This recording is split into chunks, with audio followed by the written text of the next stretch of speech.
ভোরের এই আলোতে আল্ট্রাভায়োলেট রশ্মি এ এবং বি এ দুটোর অভাব থাকে, কারণ সূর্যটা অনেকটা দূরে থাকে, লম্বভাবে কিরণ না দিয়ে অনেকটা তির্যকভাবে কিরণ দিয়ে থাকে। আর ইউভি 1, 2 অর্থাৎ ইউভি এ এবং বি এই রশ্মিগুলোর তরঙ্গ দৈর্ঘ্য ছোট।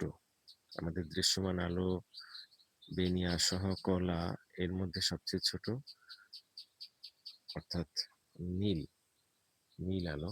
আর আল্ট্রাভায়োলেট হচ্ছে সেই নীলের চেয়েও আরো ছোট তরঙ্গ দৈর্ঘ্য, যার ফলে এই আলোটি পাওয়া যায় যখন সূর্য লম্বভাবে কিরণ দিয়ে থাকে, তখন মানে বেলা একটু বাড়লে এবং দুপুর বা বেলা 3টার আগ পর্যন্ত। আমাদের ভৌগোলিক অবস্থান অনুযায়ী এটি বিশেষজ্ঞরা বলে থাকেন। তবে একটি চমৎকার বিষয় হচ্ছে যে ভোরের যে এই আলো আমাদের কর্ম উদ্দীপনা সৃষ্টি করে। রাতে যে আমাদের ক্লান্তি শ্রান্তি থাকে সেটি দূর করে দিনের কাজ শুরু করার একটি উৎসাহ, কর্ম উদ্দীপনা সেটি সৃষ্টি করতে এই ভোরের আলোটি বেশ গুরুত্বপূর্ণ।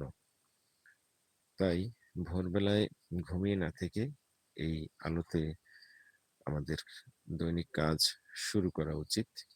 এটি কাজের গতি, আমাদের জীবনযাত্রার মান, স্বাস্থ্য সুরক্ষা সব দিক থেকে বেশ সহায়ক ভূমিকা পালন করে থাকে।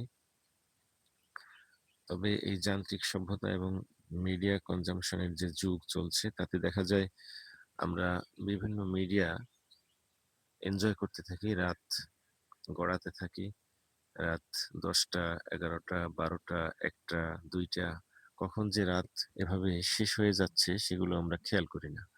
এর ফলে ভোরবেলায় আবার ক্লান্তি জেঁকে বসে এবং ভোরবেলায় আমরা এই স্নিগ্ধ সুন্দর পরিবেশটি এখান থেকে বঞ্চিত হই এবং দিনের কাজ শুরু করার যে সবচেয়ে অপটিমাম সময়, উপযুক্ত সময়, সেটি আমরা হারিয়ে ফেলি।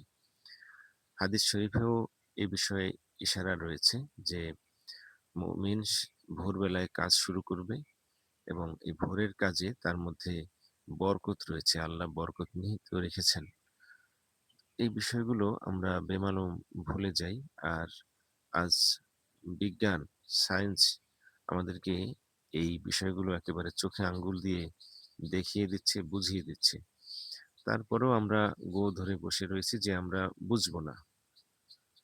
যতভাবেই আমাদেরকে বোঝানো হোক, যুক্তি দেখানো হোক, আমরা বুঝবো না। এবং এর ফলে হয়েছে কি, আমাদের জীবন আড়ষ্ট হয়ে পড়েছে। জীবনের যে সত্যিকার এনজয়, কর্ম উদ্দীপনা, কর্মোচ্ছল একটি জীবন, এটি আমরা আসলে উপভোগ করতে পারছি না।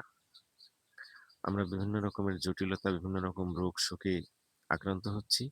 এরপরে আবার সেই সিনথেটিক চিকিৎসা ব্যবস্থার দিকে ধাবিত হচ্ছি। এক জটিল সমীকরণ, জটিল বৃত্ত, এবং এই বৃত্ত থেকে আমরা বেরিয়ে আসতে পারছি না।